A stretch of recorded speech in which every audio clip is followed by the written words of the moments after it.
A.M. everyone. This is Rich Ramon, and you're listening to Still Toking With. Yeah. Greetings, my friend. This is the brain of TV's Pinky in the Brain. Yes, and my human avatar, Maurice LaMarche. Hi, it's Chris Poland, and you're listening to Still Toking With. Hey, this is Eric Roland, voice of Kendo Rappa on My Hero Academia, and host of the Tough Love Podcast. You're listening to Still Toking With on the Dorkening Podcast Network. My crew is ready to obtain the absolution, removing any doubt that we was ever fooling. Hey, happy Wednesday, everybody. You're watching Still Toking With. My name is Leo. I'm the monkey behind the keyboard here. Almost messed that up.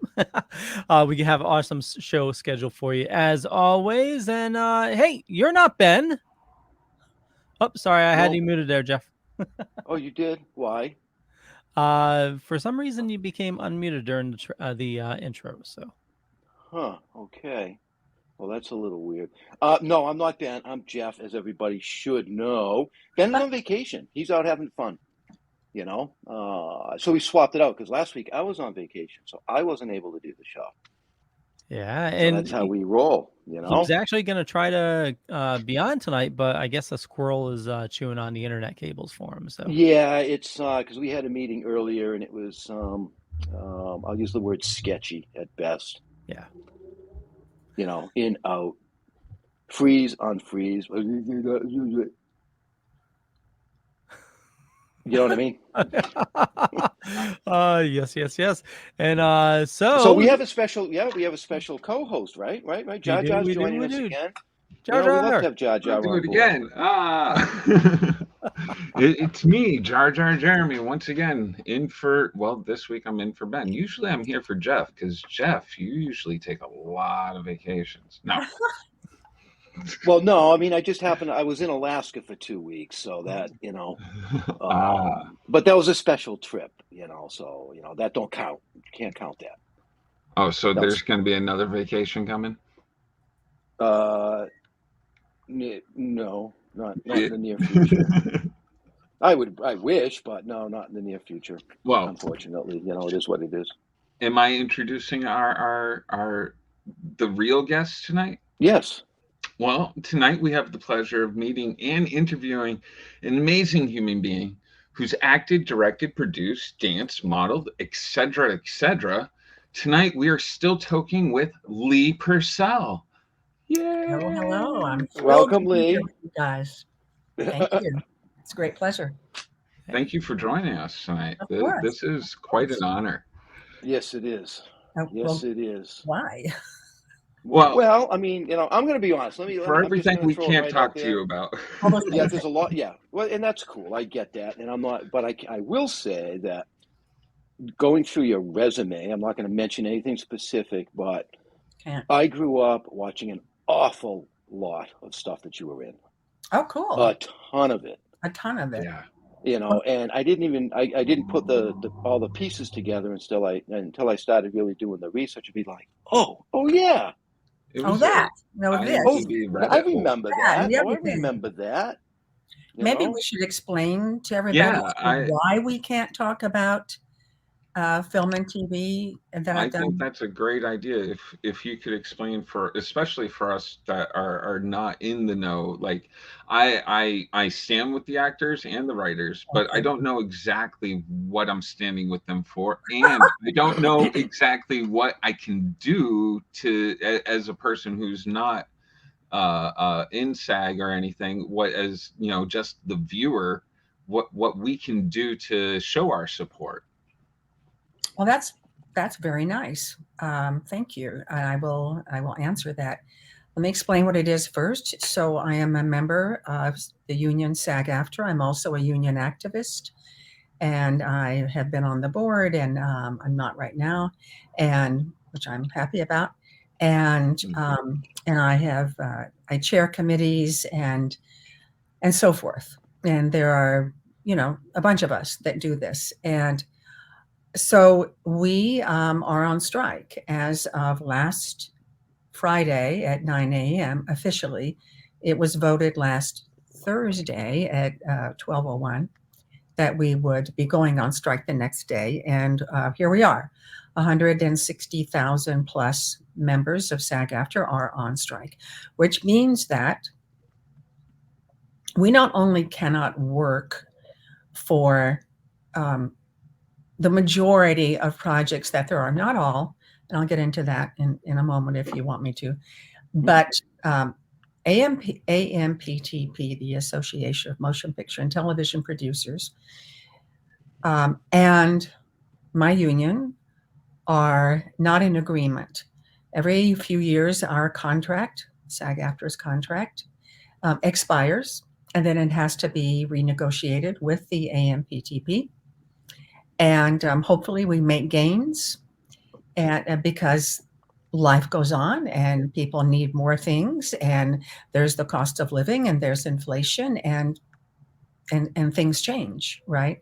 So obviously, like in any business, you want to improve the working conditions for people who are in that business.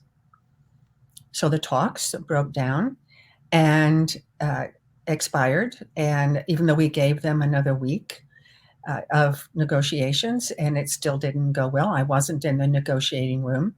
I have many friends who were, and they don't talk about it. But there are now things in the press that people can read about what we asked for and what they said no to, which is pretty much everything. A couple of small things they agreed to, but not the ultimate issues, which are AI, because they would like to replace us with AI as much as they can, as much as they could get away with. And yeah, one of the things that they ask for, and I'm not saying that, I mean, I am a producer too, right? So I'm not saying producers are evil. I'm saying it's business. And so some of the things that they ask for are impossible.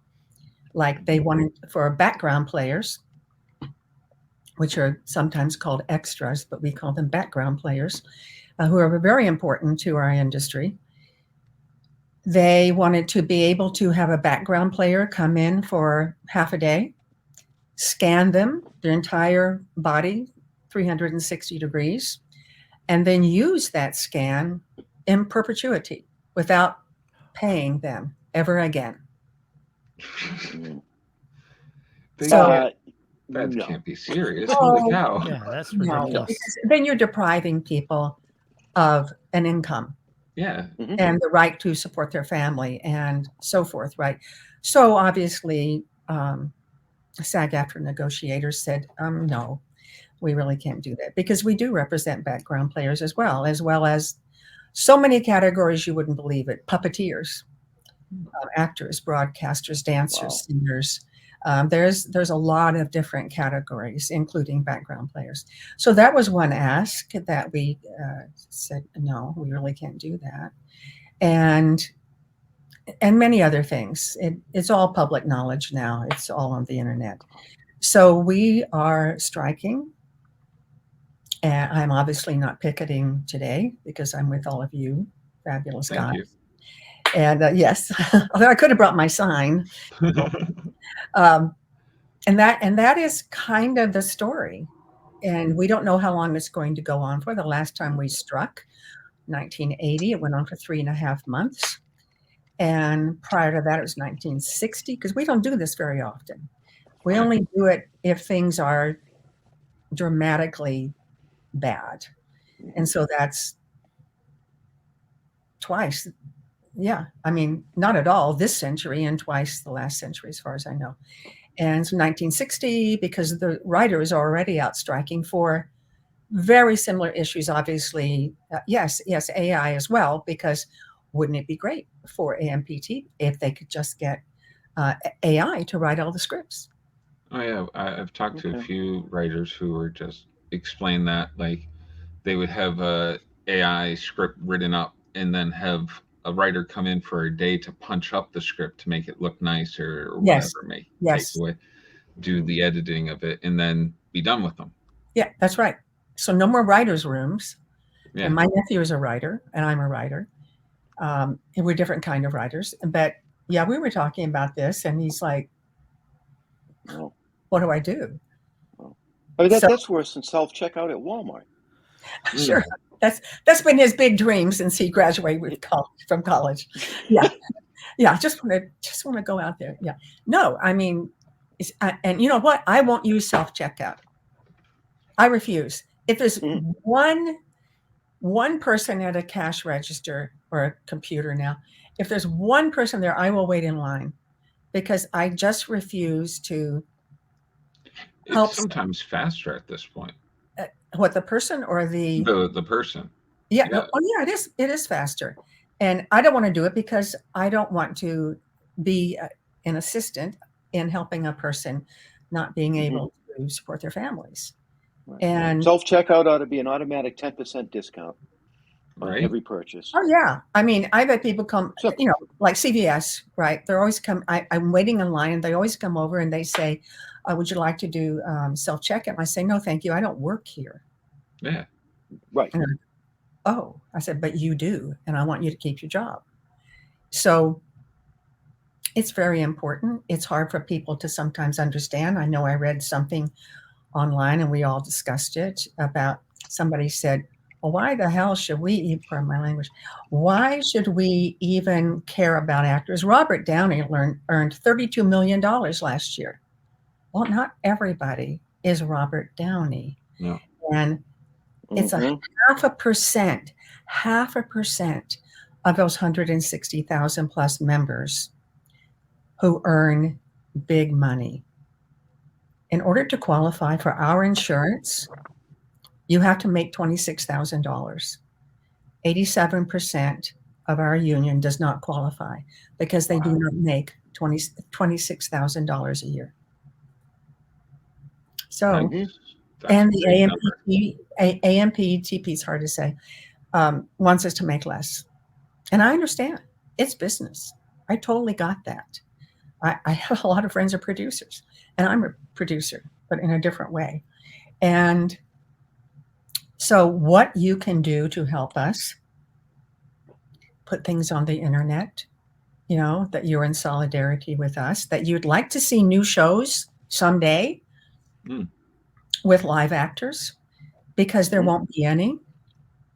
And as soon as everything has run, that's in the pot right now, and there won't be anything else unless we get a good deal, a fair deal. We just want a fair deal.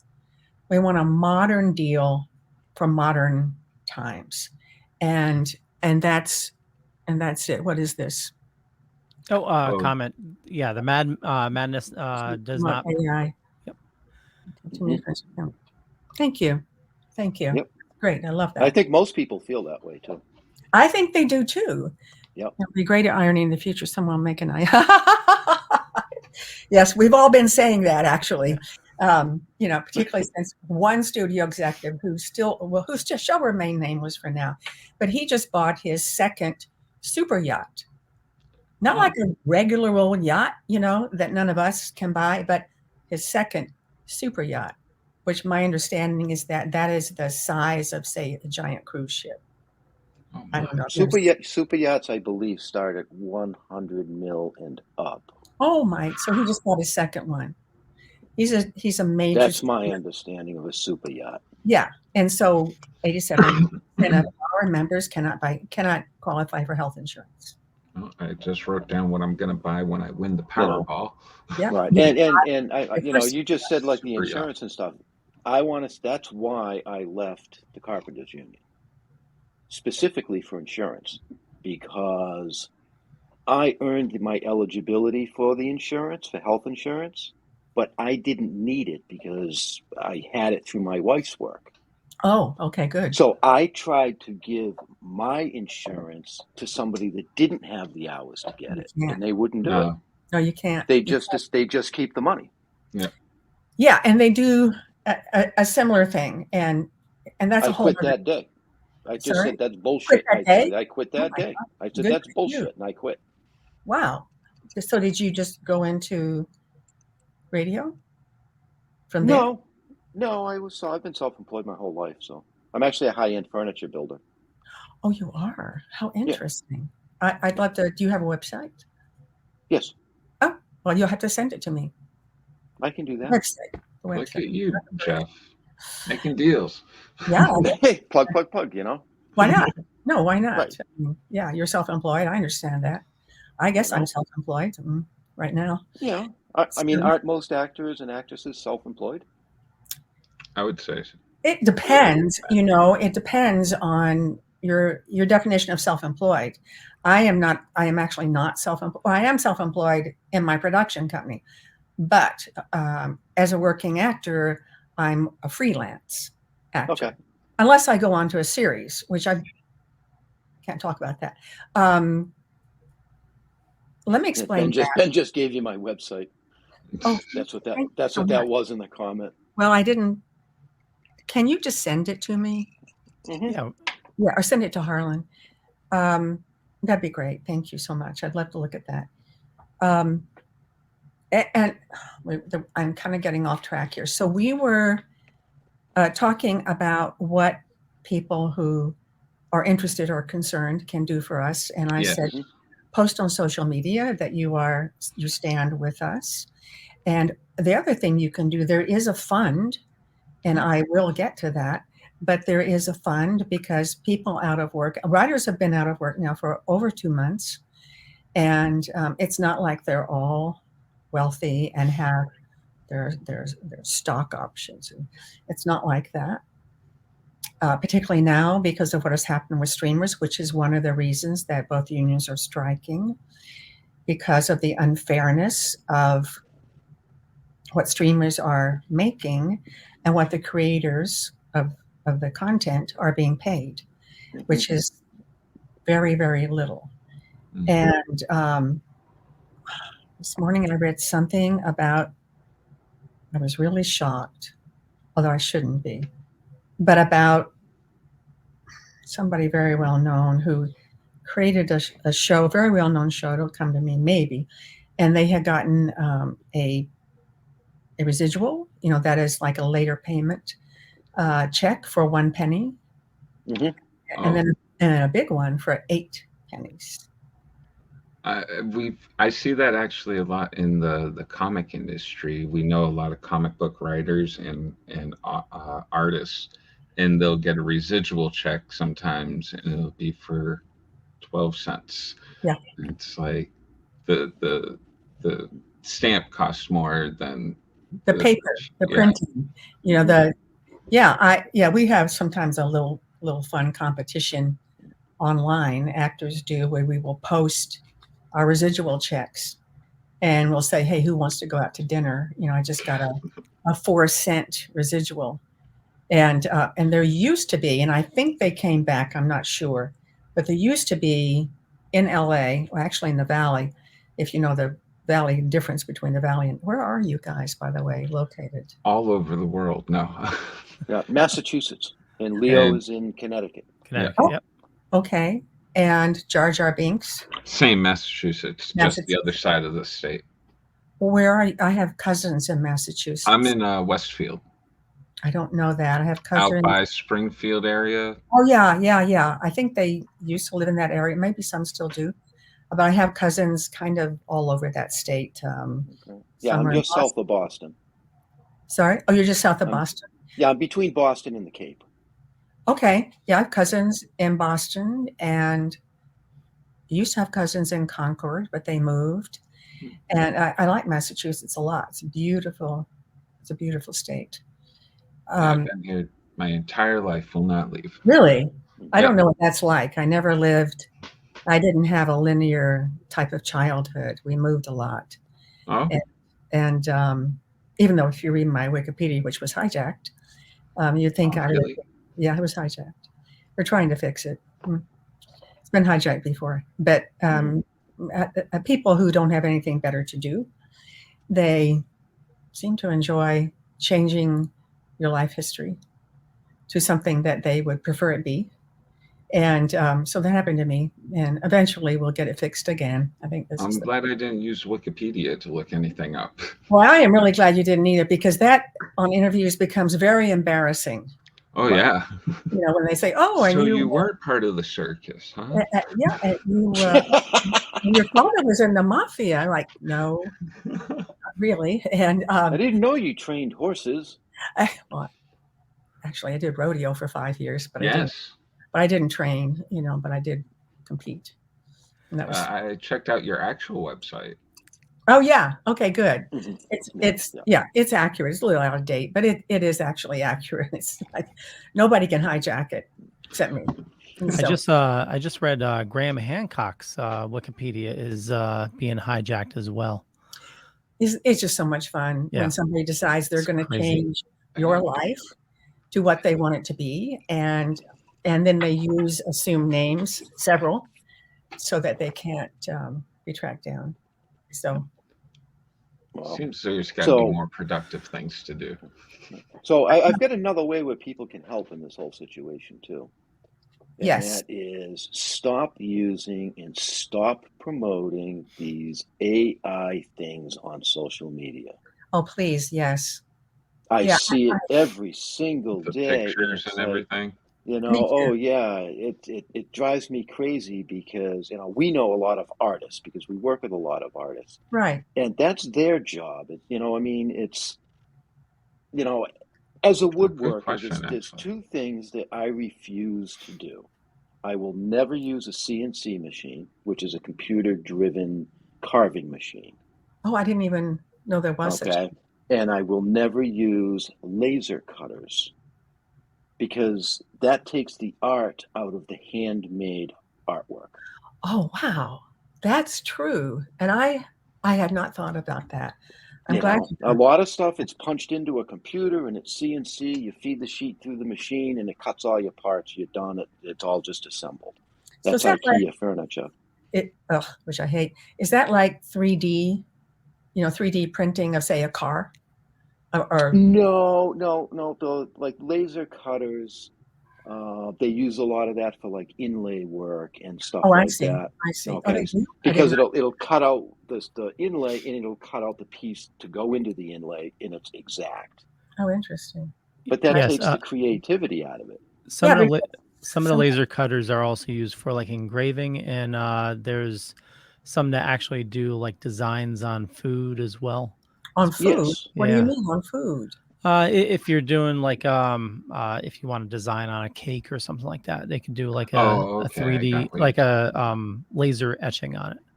Well, Right. I know props can be created now with 3D printing. Yes. And, Oh yeah. Yeah. And Yeah, the Okay. cosplay world, a lot of people that are using it now. in the Broadway world, Mm. it's used a lot for the props on Broadway. So it's a different world. I feel like we're kind of at the It's forefront. like another industrial revolution almost. It is. I was thinking about, Mm. buggy whips Mm. and how that went away. And then I'm not a Luddite because I do embrace technology, obviously. I mean, I produce a Mhm. show that's purely technology. But I do think there's a limit before you lose humanity. I think there's a limit, and I think we should be mindful of that. There's nothing wrong with embracing progress, but I think it's wrong when humans lose out. I mean, if it helps humans, sure, like medicine or science and so forth, right? But not when it replaces humans. I do want to answer that question that I saw, something about Oh, Jack Yep. Purcell, talking about the no, because my last name is not actually Purcell. It's an adopted name. But of course, if you read Wikipedia, you think that my name actually is Purcell because that's what they say on Wikipedia. My birth name was actually Williams, and Yes. but then I was adopted later in life, much later in life, and my name was changed, of course, when I was adopted. You're welcome. Mhm. Is that an AI? Oh my God! right. So my day job's in technology, and I could see AI being used as a tool, but a lot of these like push a button and it'll write a script and everything is Yes. just ridiculous. And like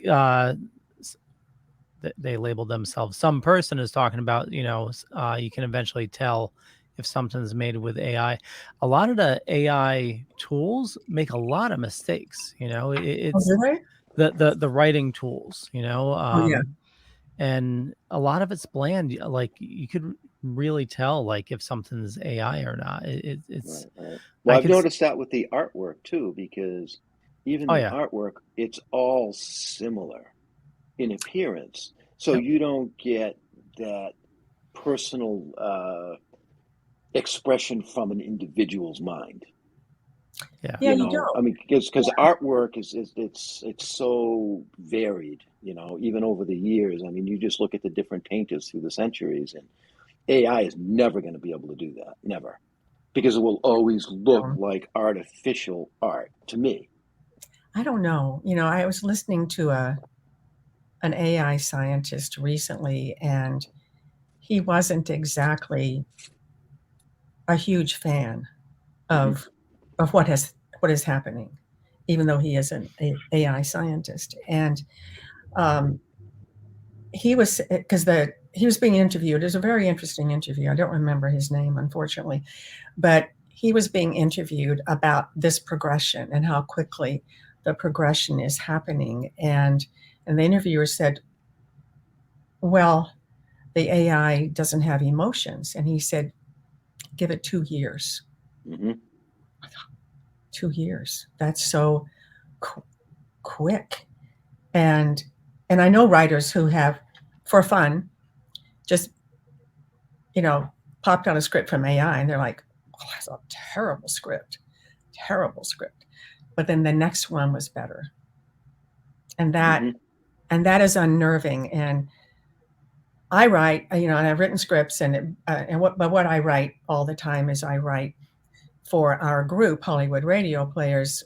We do shows, as you know, and I write all the intros and I write all the extraneous stuff and all the promo pieces and so forth. Right? It's not great, exciting writing, but it's necessary. I don't write the plays because we use plays from the classic plays from the 20s through the 40s and forward, right?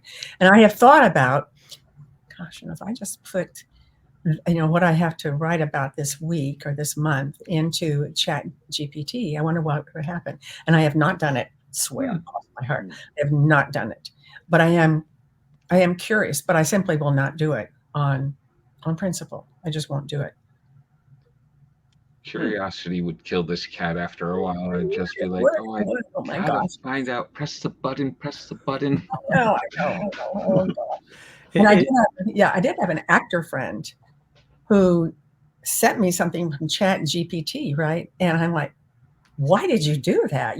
That's not okay. And he's like, I don't know. I just couldn't resist it. I had to try. I wanted to see what it was.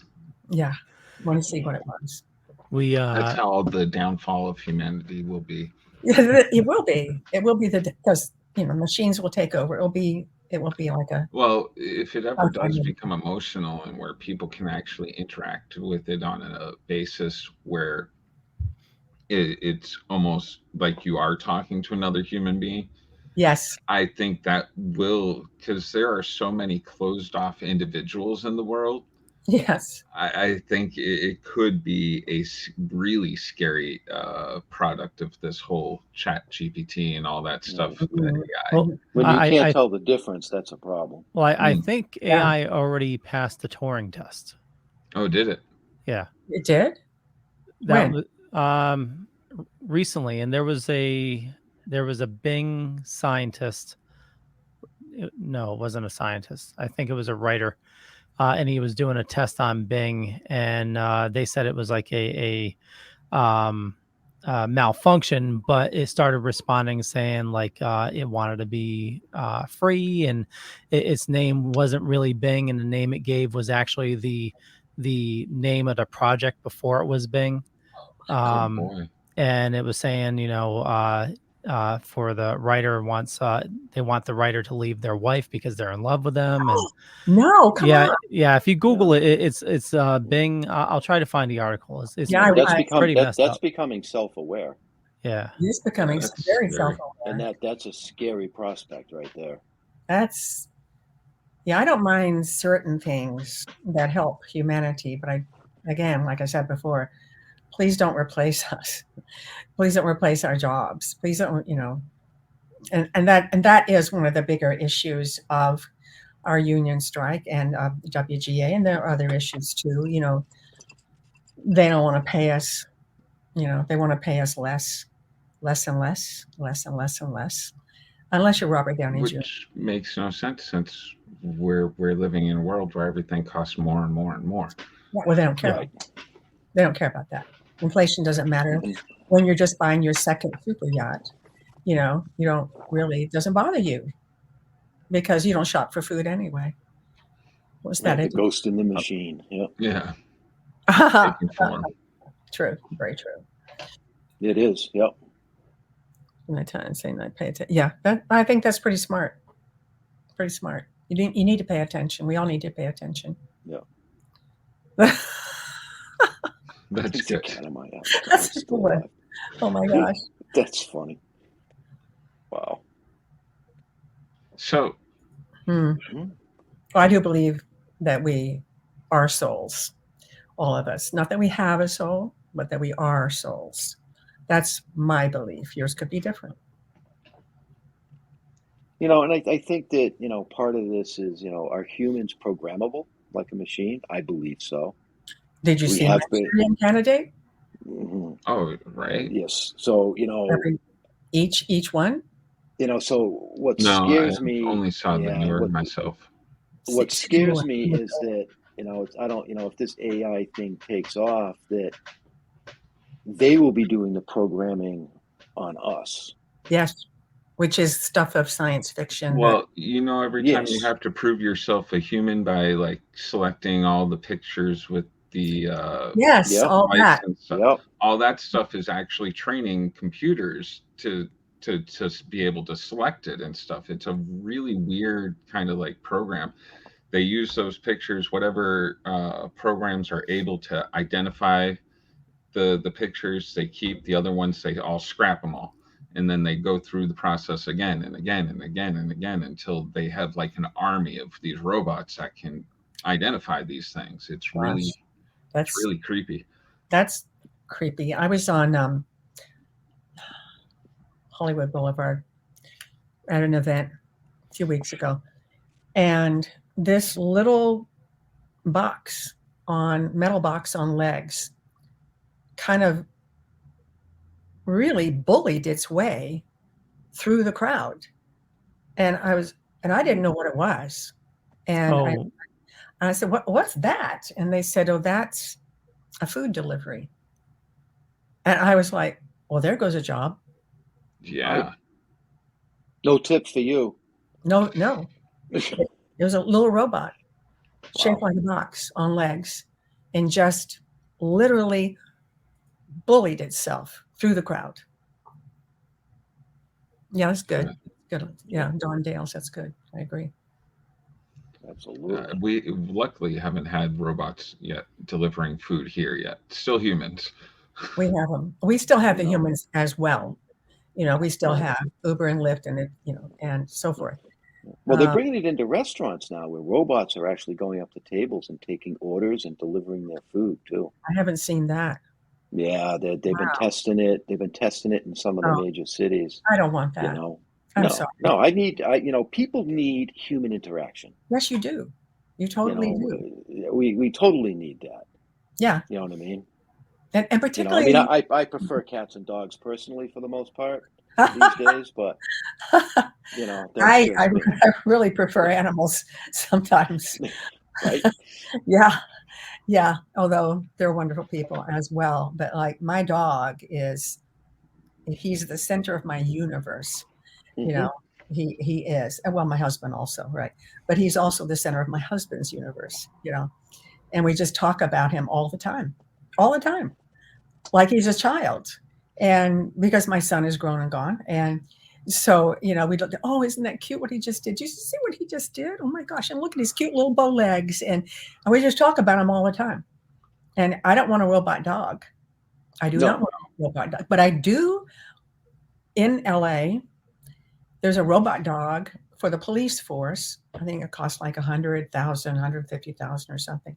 And I do happen to agree with that because they can use the robot dog instead of people or service dogs to go into very dangerous situations. I do agree with that. Right. That's a good use for that, though. It's a good use. Exactly. It is, but there's a big fight going on over that because it's expensive. Mm-hmm. I'm like, well, what is the cost of a police officer's life? More than that. And what's the cost to train canines? Exactly. I don't know. I'm sure it's a whole lot of money. It is a whole lot of money. I'm sure. And so I think it's a good thing, but there's such a fight going on about it. Huge fight. Well, I don't know. I mean, they have it. I don't know if it's going to be used. But it's interesting, isn't it? The world. We're moving fast, very faster fast. than I ever dreamed. I used to take my kids on walk through the cemetery near my house when they were little kids in the stroller, just to look at the different dates on the cemetery stones and stuff. And I always think, what would these people think if they were alive today? There's something that passed in like 1861, and like now I have a computer. They didn't even know what a computer was. Now I have one that sits in my pocket. Yeah. Didn't have a car. I don't know. What would they think? They would be astonished. The way technology has jumped. They'd be scared, is what they would be. Oh, I would be. I would be. I would, if I were that person and suddenly popped into 2023, came out of the ether, and like, you wouldn't even, I don't know. You couldn't even process it. Dawn just asked, what is the cost of the super yacht? I don't know, but there is again. But I know that you said a figure, Jeff. It's to my understanding, a super yacht starts at 100 million. A super yacht. 100 million. That's what I've read. That's what it starts. But then there's is there different classifications of what do you actually consider a super yacht? Yeah. I have no idea. You know what I mean? I don't know. I mean, it's because I've seen some of these things, and I've seen the price tags with them, and I can't even fathom it. You know what I mean? The amount of money that is wastefully spent on stuff like that can save this planet. Yeah, you can have a nice boat. God. You can have a nice boat. Take your family out on a nice boat, or even like, say, a normal yacht, but whatever that is. But it just irks me that he doesn't want to pay actors a fair wage, yet he just bought a super yacht.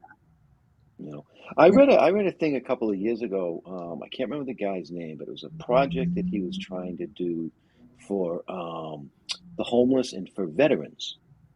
And what he was trying to do was buy retired cruise ships and set them up for the homeless and for the veterans. Wow, that is an interesting idea. Because you can house 4,000 on a cruise ship. Yeah.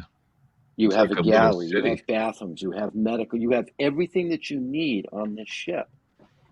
What he couldn't get past was no port would allow it to stay there.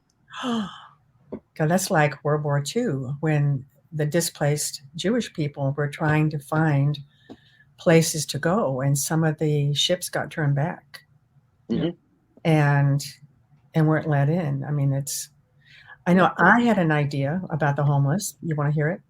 Sure.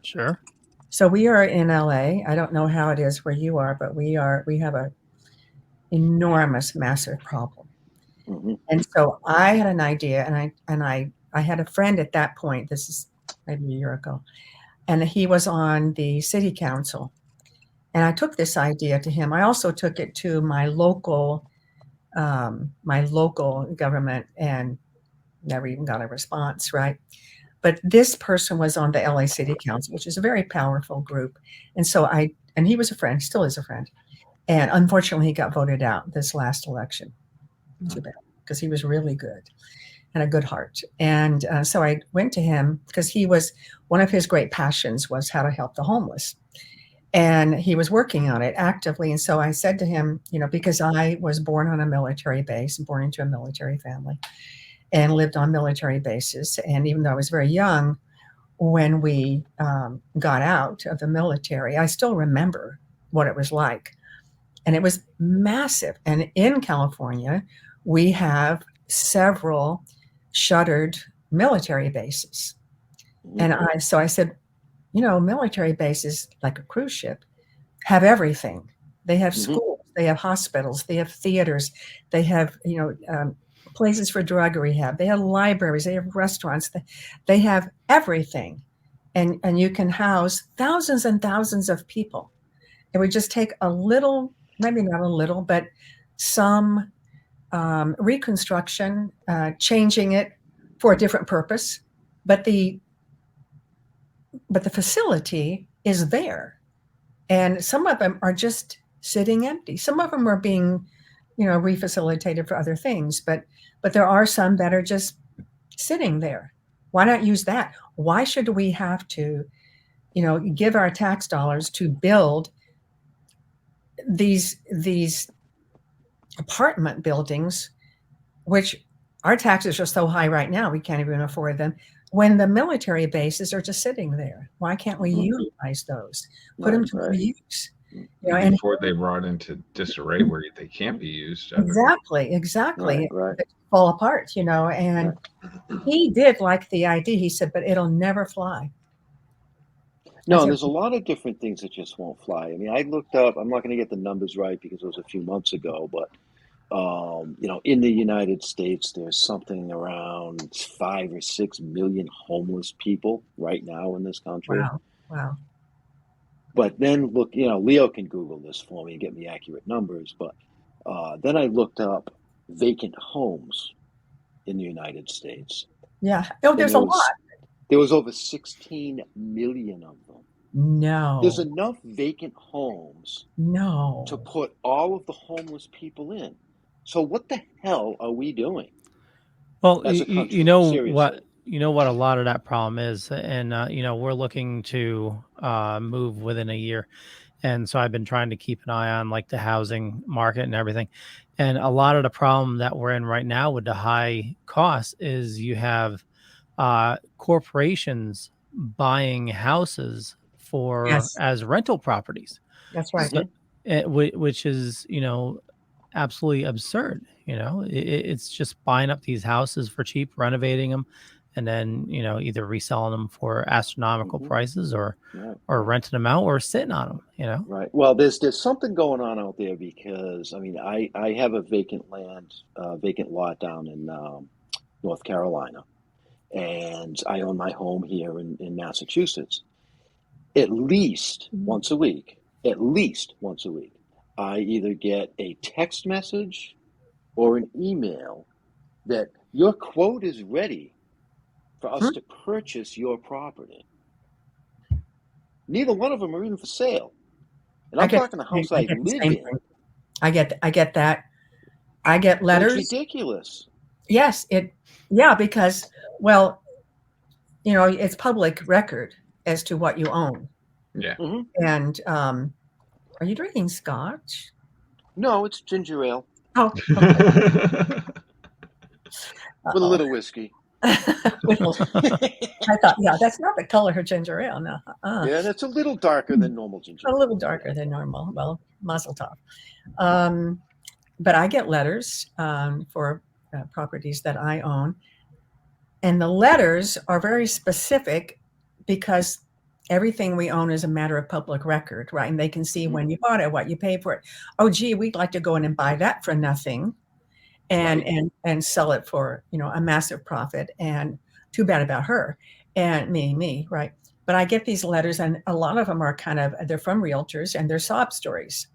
Oh, we have a wonderful, lovely family. And now they've started including photographs of the so-called family. And I don't even know if it's a real family. It's an AI family. I don't doubt it, right? And I doubt it. I really doubt it too. And they'll say, we have a lovely family who's been looking for a year for a home in your neighborhood and would love to buy your home. Be perfect for, this, they tell me why. And I'm thinking, but it's perfect for me.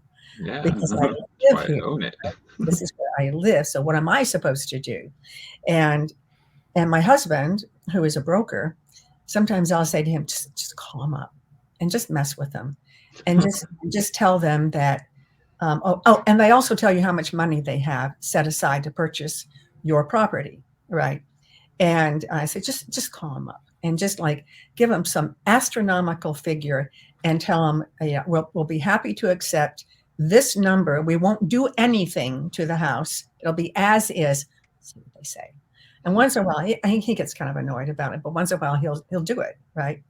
And he'll say, yeah, my wife and I have decided we'd love to have your beautiful, wonderful family to live in our home. And that price you quoted is certainly not acceptable. It's not even market value because he's a broker, right? Mm-hmm. And he'll say, so this is our price. We never hear another word, not a word. They're looking for buy cheap from somebody who's not very informed and sell high. Like, right. Well, the other thing they're looking for too is because of the economy and the way that things are right now, they're just sending out massive emails and they're trying to find those people that are in a desperate situation. They are. To take advantage of them. Because, let's face it, with the economy and everything the way it is, there's a lot of people that are struggling financially, and they will take and do anything to get out of that situation. And they'll be taken advantage of. They would, but they probably wouldn't do it that way if they had some information as to what the market, actually is, and they wouldn't, fall for it but I can see how people would fall for that. And that would be really sad. You've lived in your home for 30, 40 years or something. And then you remember, I bought this back in whatever for, $80,000. And now they're offering me, $500,000. Oh my gosh. And actually the home is worth, $1.2 million. Yeah. In LA, so where, a hovel is like $1 million now. But that is also, all of this ties into, the group the shows that I produce, because Motion Picture and Television Fund is our wonderful organization in the entertainment industry. I don't know if you're familiar with it or if anybody listening is familiar with it. A huge organization, but it's huge in what they give. It's not huge in staff or resources. And because of the pandemic, they really were stretched very thin. And so we started Hollywood Radio Players raising money for them. And because every dime that gets donated through our link on our website or our YouTube page goes directly to the Motion Picture and Television Fund. We make no money from it. And that is fine with us because this is our industry charity that helps our friends, our family, people we know, legends that we've adored. And so a lot of those people are losing their homes, the people during the pandemic. And then it kind of started to recover a bit. And now here we are with 2 industry-wide strikes. And so now the Motion Picture and Television Fund is being stretched again, because they don't just help actors and writers, they help so many people in the industry, whether you be a caterer or a costumer or a grip or a carpenter or, anything you can think of. And because those people are starting to suffer because it's paycheck to paycheck. It's not like they have millions of dollars in the bank. They're not building backgrounds. They're not doing anything. No, they're not doing anything. Right now, there are some exceptions, which is great, but it's low budget, everything low budget. And what happened there? There you are. Oh, you popped out, Jeff. You went like this. So we in the Hollywood Radio Players, we do, I'm just going to launch into this. We do, if that's okay with you guys. Oh, yeah, absolutely. Oh, great. We reenact classic radio plays from the 20s forward, and great ones, really great ones. And if you go to our website, HollywoodRadioPlayers.com, you will see we just posted our 10th show. We have 9 in a season. So the first season 1 was 9. And now we're in season 2, episode 1, which is a show that was called The Bickersons. Are you familiar with it at all? I'm not. Okay, The No. Bickersons was, well, of course, this is all before any of us were born, basically. But these are very famous, legendary shows. The Bickersons was about a married couple, and they bickered all the time. They loved each other, but they bickered, hence The Bickersons. And the show, the new show that we just posted on Friday, is The Bickersons' John's Operation episode. And the theme through the 20 years of The Bickersons, which it lasted 20 years, in various iterations, was that Mr. Bickerson, there it is. Thank you so much. Oh, look at that. Thank you. Wow. Yeah, that is Mrs. Bickerson on the left. This is Dr. Hershey on the right, who happens to be my producing partner, Michael Carnegie, and our editor. And we have we are a signatory, like I mentioned before, to the union, but because of the category we're in, we are allowed to promote the show, and we are allowed to produce new shows. So we are, Michael and I are debating like what we should be doing next. Can you go to, is it possible to go to Mr. and Mrs. Bickerson, to go back? If you go up there. Yeah. Oh. And there's Lisa Gibbons, and there's one of our actresses, Gay Jones, and she is playing an announcer from the period, which was 1946. And if you can go to Mr. and Mrs. Bickerson, if you go forward or backwards, and there I am. I play a very small. I don't like to direct something and play a big part, so I directed this, and I play a very, very small part. And there, it makes me laugh because it is a comedy. And So is this like a visual radio show? We call it Radio You Can See. Okay. Because That's I, really as a cool. kid, I remember my dad, and we used to listen to, it was the Green Hornet and Fibber McGee and Molly. Oh yeah, well then you do remember. Yeah. Those are we do those classic shows. We've done. There, she's taking. This is a very funny show, and even though I directed it and I've seen it 50 times at least by now, from editing and so forth, it still makes me laugh. It's just a very funny show, and here she's taking out her shoulder pads, and it's a very funny show, and it's one of our shorter shows. It's only about maybe 11 minutes, but every show takes us about two months to do, because it's very elaborate editing. And I was watching That's one really cool. in preparation for tonight, and it looks like so much fun. It's yeah, and Jeff, I think you'd really dig it. It is, just watching them, like how you used to watch, how they used to record the old radio serials and stuff like that. Just watching them do their voice acting and everything. It's it looked like it's a blast. Because I mean, as a kid, spending my summers up in Maine, we had no electricity or anything like that. Oh, so how did you watch radio? With batteries. What? There was battery radio. Oh, transistors, right? Yeah. Yeah. Old school. I mean, I love that. I love it. I mean, this is back in between 1968 and 1975 in there. There was some radio left, or more likely was reruns by that time. I know Michael and I, Michael Carnegie, you just saw him there. He doesn't really look like that, but we are radio nerds, and we love classic radio. And we came to it in kind of a similar way. We didn't know each other until a few years ago, but we came to it very similar because we both lived in London at different times, but we lived in London, and we both studied acting in London. And I used to listen to the BBC all the time, because the BBC, it is not considered classic radio or old radio. It is current. And even now, because I go back to London quite often, And I used to teach there, and I haven't done that since before the pandemic. But every day you can listen to BBC, and there's a new programming, new radio dramas, radio comedies, and they are fabulous.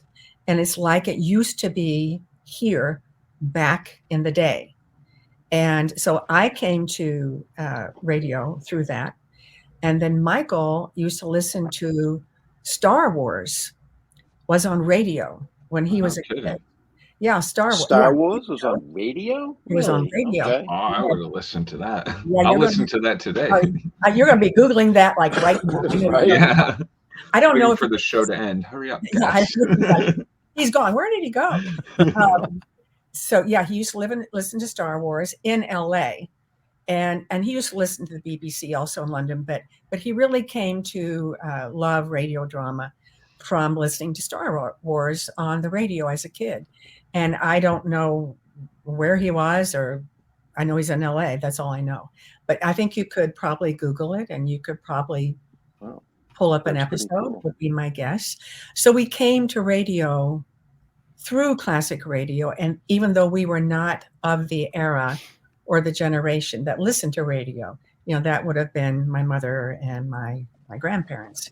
And but we love it. We love classic radio. And the fact that we're doing it and we're allowed to still do it in the middle of a strike is really wonderful. And the fact that we are raising money it's really full circle, for an industry charity that is going to help people because they can't pay their rent during the strike, or they can't get medical care, can't buy food, because during the pandemic they did that. And it's such a broad service organization that they have really the best elder home around that I've ever seen or heard of. And it's for people who have been in the industry and now they are retired, or they can't take care of themselves anymore. They have Alzheimer's or whatever.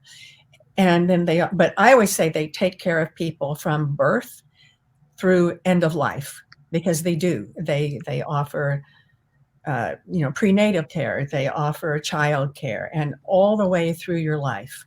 And so we are very pleased to be, still helping them. We started, helping them because of the pandemic, and now we are here in the strike and helping them through that. Meanwhile, offering up what we think is some very good entertainment. And one of our shows, another one that I directed, I think it was the first one I directed, I'm not sure. It was a very ambitious undertaking. We had no idea how difficult it was going to be, but I really had wanted to do War of the Worlds for a very long time in some form. I didn't know what, right? Because I had worked with Orson Welles as a very young actress, a project I can't talk about. But I worked. That's why I didn't bring up War of the Worlds. That's okay, because I can dance around it. And there's Michael, my producing partner. He's playing Orson. And I cast him in that, and he didn't tell me until I cast him as Orson. He also plays another role, a very different role, because there are very few of us in this group. So sometimes we'll play 2 roles, 3 roles, 4 roles. Yep, that is I guess that's our web. Yeah, that's our YouTube channel. Yep. Thank you very much for posting that. So I cast him, and he knew I had worked with Orson and knew Orson long, long ago. And so I was trying to think who can do Orson. And so I cast Michael, and he didn't tell me until later that he was terrified because I had worked with Orson, and he was like, oh my God, am I going to be able to do this justice? And he did. He's utterly brilliant, because also Michael is a very accomplished voice actor and does many different voices, as most of us do in the group, but he does, I think, more than anyone. And this actor is Rick Scarry. And he plays a very interesting role, because we use the original script from 1938. There's been many iterations of War of the Worlds, but we chose to use the original script, not one of the later scripts. And I'm really happy. That's the one that scared the bejesus out of everybody. It is the one. It is. But there is, if you watch this, you'll see Tom, our host at that point. Oh, thank you. I will, Don.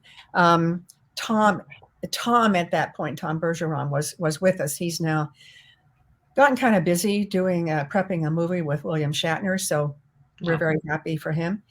And now we have the lovely and wonderful and brilliant Lisa Gibbons, if you remember her from Entertainment Tonight. She's just truly fabulous and just got a heart of gold. And so we've been very lucky with our two hosts, one male, one female, and they are sensational. But War of the Worlds, after Tom did his host intro, then I do my intro about the show, and I talk about the controversy about that. Did millions of people really run out into the streets screaming, or was that a hoax? There's two schools of thought on that. I won't go into it. You can watch the show and you can see my little seminar on that very topic. And then how also I wanted to pay homage to Orson because I adored him and admired him so hugely, because at the time he did War of the Worlds, which came out through his Mercury. I know I'm such a nerd. Just tell me to shut up when you're sick of this. But at the time, okay, thank you. But at the time, he and John Houseman, whom I also knew a long time ago when I was very young, who was a legendary actor, producer, director, he and Orson started Mercury Theater. It's so hard because I remember directing all these people. I'm trying not to watch it. I'm like, oh yeah, and there's that dance number. Oh my God, that's a whole other story. And that's my friend Nancy, and who was a radio DJ before she went into other fields, and quite well known in the LA area. And so when Orson was doing War of the Worlds and the Mercury Theater with John Houseman, I think when he did War of the Worlds, he was about 27, maybe younger when he did this, but he was already a top Broadway producer. He had 3 Broadway hits running concurrently when he was doing War of the Worlds. He was very inspiring. I didn't know that. Yeah, I didn't know it either until I didn't know that.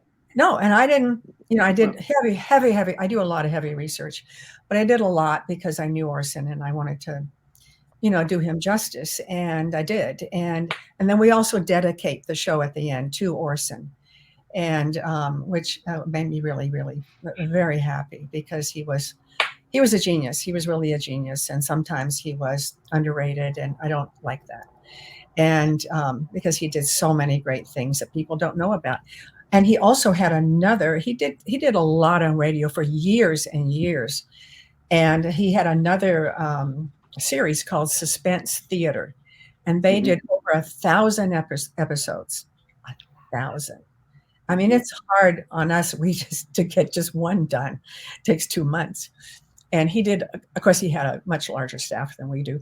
But I think the Twilight Zone was actually kind of taken from Suspense Theater, to be honest with you.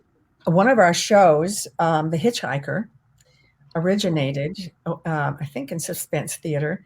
And then the Twilight Zone took that exact episode of The Hitchhiker and recreated it into a Twilight Zone episode. And we do that. We do we have The Hitchhiker in our shows, and it is actually scary. And I didn't direct that. One of our other members directed that one. I'm in it playing kind of a wise, I almost said a bad word, kind of a hard woman. And that was a lot of fun, because I got to do a different voice and a different character. And that show was our Halloween show. And it was pretty scary, I gotta say, pretty scary, about a ghost that keeps appearing, if you're familiar with it. And we've done Gunsmoke, we've done Life of Riley. And because all of those shows, and I know I'm going on and on again, if you want to talk about something else, let me know. But I am really a nerd about all this. We enjoyed this. Thank you. Yeah, no, we're nerds at heart. You know what I mean? Okay. I know Leo, you have I'm another show absorbing coming up. everything. I know that. Yeah, I do have another show, so we should wrap it up. Yeah, we'll start winding down. But I do Yeah. Oh, do let's have. do. Yeah, we've gone over actually. I just looked at. Yeah, no, that's fine. But I do have a couple of questions for you. Okay, sure. Okay. Number one, do you know, because you're kind of a nerd and geek with this old time stuff, when was the first Classic. Wizard of Oz movie produced? Ooh. Well, 1939. But which version are you talking about? Are you talking about the Judy Garland one? No, Oh, you're talking about the earlier one. earlier. Shoot, I think it was in the 20s. I don't know. You got me there. When No, was you're right. 1925. 19 It was a silent movie. 1929. Now I'm going to have to find it. You're going to have to look that 1925. Yep. 1925. Yeah. Okay, I it have was to a silent find it. film. I have the first science fiction film ever made. I have that on DVD. You probably know the name of it. It's 1919, I think. It's a science fiction film, and the effects are all handmade, and you can. What's the name of that? Does anybody here know the name of that is? I Trip have to it. the Moon? Yes, Trip to the Moon. Thank you. What year was Okay, that? I was thinking Forbidden Planet, but that was much after. That was Much way later. Oh, that's so That much was later. Much later, yeah. When was okay? When? Okay, so what year- 1902? oh my gosh, was it Is that right? 1902? Okay. Yeah, It's 1902. obviously silent, and you can buy it because I did, and you will be amazed at the special effects that they did by hand. It just so thrilling. And I what think was I your? watched a documentary Okay. about the making of that movie. I would love to watch the documentary if you have it. I mean, if you can send me a link, or Yeah, I I'd love think I to. can I'd love find to that. watch that documentary. I think that would be fascinating. Okay. What was your other question there? So I think I already know the answer to this, but Sure. dog or cat person? Actually, I'm both. Okay. I am both. I have had dogs and cats at the same time who got along great. I had a one dog who terrorized. He was a very unique type of dog. He was a trained attack guard dog needed for that moment in time.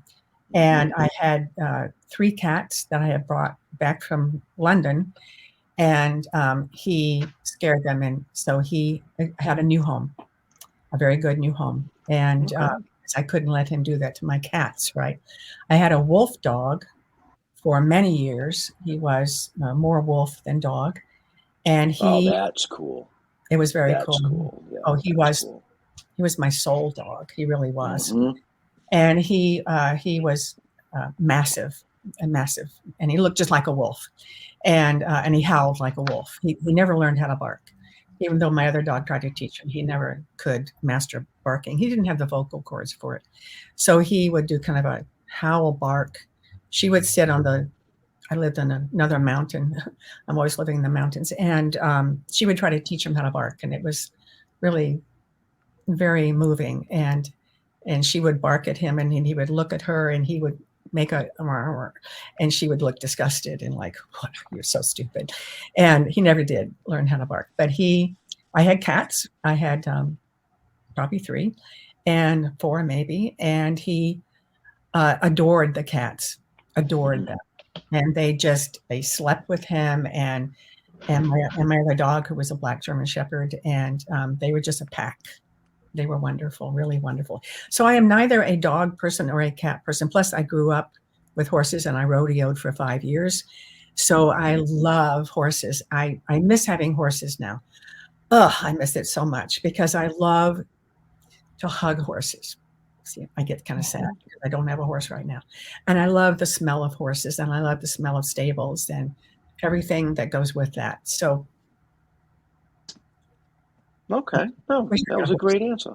Thank you. My last question for you. Yeah. Chinese or Thai food? Thai. Sorry. Thank you. That was instant. I love Yep. love food. Although I love the Chinese food in London. It's very different. than here. Right. Well, And here it's American Chinese food.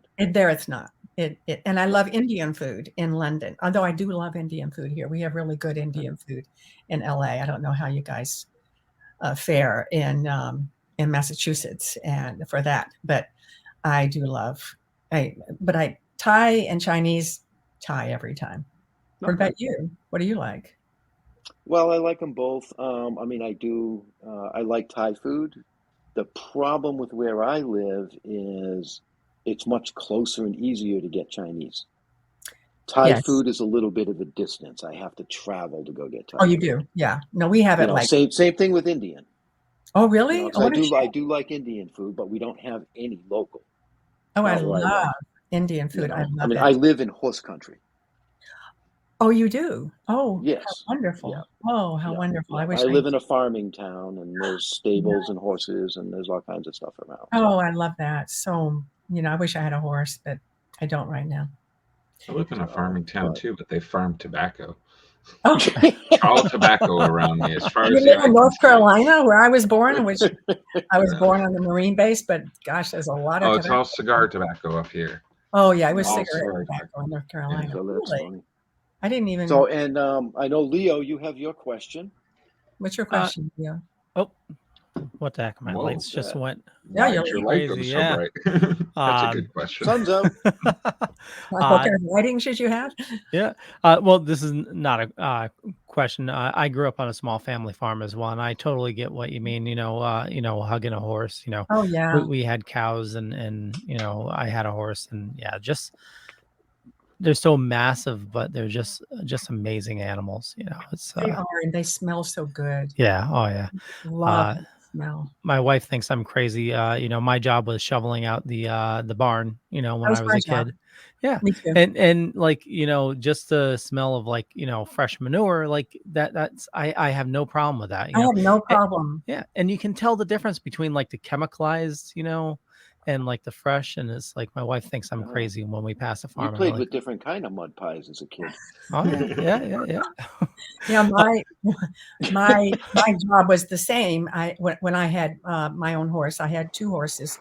One tried to kill me all the time, and the other one was scared of cars. They each had their unique personalities, but my job was to muck out the stalls, and I didn't have any problem with it at all. I mean, it's nothing but really processed hay and straw and oats. It's and you get used to the smell. You do. You don't. I never even noticed it, and then later, much later, because I rodeoed in the 90s all over the country with a whole bunch of professional cowboys and then also actors. I would get actually happy when we would get to a site where the horses were, because the smell, I would love that smell. And everybody else loved the smell too, because we were all horse people. Yeah. So I totally understand. And your wife, and it's hard if you didn't grow up with it, but exactly. I just saw that post there about other animals, poop. And you're right. The only thing I ever got to muck out was a litter box. Oh, that's a little different than taking a shovel. In a huge bucket, right? And shoveling up your horse's, poop. So that's a little bit different. But I have mucked out many litter boxes in my time. Right. But right now we're just picking up dog poop. That's it. It's easy. He's a small dog. So the question I normally ask, and I'm probably going to know the answer here, but besides your career in acting, what do you dork out about? We've had some people on, they love researching sunken vessels, or do you play guitar, or what is something that is uniquely you that you just love, that you dork out about? Well, I really dork out about radio. Radio plays. I really, as you've heard me go on and on and on and on and on. I really do dork out about that. And I'm a fair pianist, I'd say. I used to be pretty darn good. I used to compete statewide when I was a kid, and I grew up on classical music. And I didn't grow up on really other types of music till much, much, much later, because my grandmother was a huge influence on me, and she loved classical music. And so therefore I started playing piano at 5, and I started playing a really easy classical music that was just, basically notes and maybe one chord, and a simple chord, and with, like a 2-finger chord, and or 3-finger actually. And so I can get pretty dorky about classical music. I can get dorky about actually lots of kinds of music, jazz, and but not progressive jazz, but classical jazz, and blues. I love old blues, and I love Irish music, being part Irish. I mean, it's pretty obvious. And that's why I love music. And I can dork out quite a bit on that and just go into like a trance if I'm listening to something that I really, really like. So I guess those are the things. I don't dork out on cooking like my friends do. I don't like cooking. Oh God. And my poor husband. I love to eat. I hate to cook. Me too. I mean, gosh, I'm really good at choosing a good restaurant, and I can cook, and I actually owned a restaurant, if you can believe it, at one point with 5 other people, but I never cooked. We did other things for the restaurant, and then I left it, and I dork out about acting. I am really dorky about acting. I am the dork about acting, and can't talk about it, but we can talk about projects, but I am very dorky about acting and different techniques and different styles and different people, different actors I admire and would love to work with and have worked with, and can't say who, or what project. It's so weird to talk like this. But those are. It makes it so we can have a whole nother show when you can talk about it. I was pretty impressed that we got through almost an hour and a half. And oh my God, I'm so sorry to. We couldn't even talk about it. And we had nothing to talk about. Like in the show, we didn't even talk about comics. We did. Oh my gosh! And I wanted to talk about comics, but I guess. We can't do that on this show. We'll send you a link, and you can find out everything about what we do. I would love to see that, because I was a huge comic book fan as a child, and I'm in my office right now. You can't see my bookshelf, but I have graphic novels. I love graphic novels, and I have friends right now. Wow, that's a loud noise.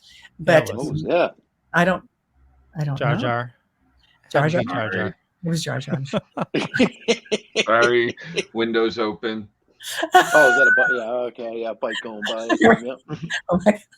Nice. You guys are so fun. It's been a great pleasure, talking to you. I do want to just say one more time, HollywoodRadioPlayers.com. I don't know if you have, which is in the show notes, I believe. Yep, we do have that in the show notes up above and down below. Excellent. And then so you just go to the show notes and click right on it. It'll bring you right there. Good. And our YouTube channel, which is just a simpler version, Hollywood Radio Players. And then my own website, as you already know it, leepurcell.com. You just reminded me I have to update it. And that's social the hard media. part. Yeah. Oh, I hate updating it. And which is why I'll go like 5 years. I won't update it. I don't do it myself. I have somebody do it, but I just don't like it. But and then I have, I'm on all social media and Hollywood Radio Players. We are on social media, but we're not very adept at it yet because we just don't have time because we're too busy making the shows. And we actually are looking for someone that can work with us on that, a social media person. We need that.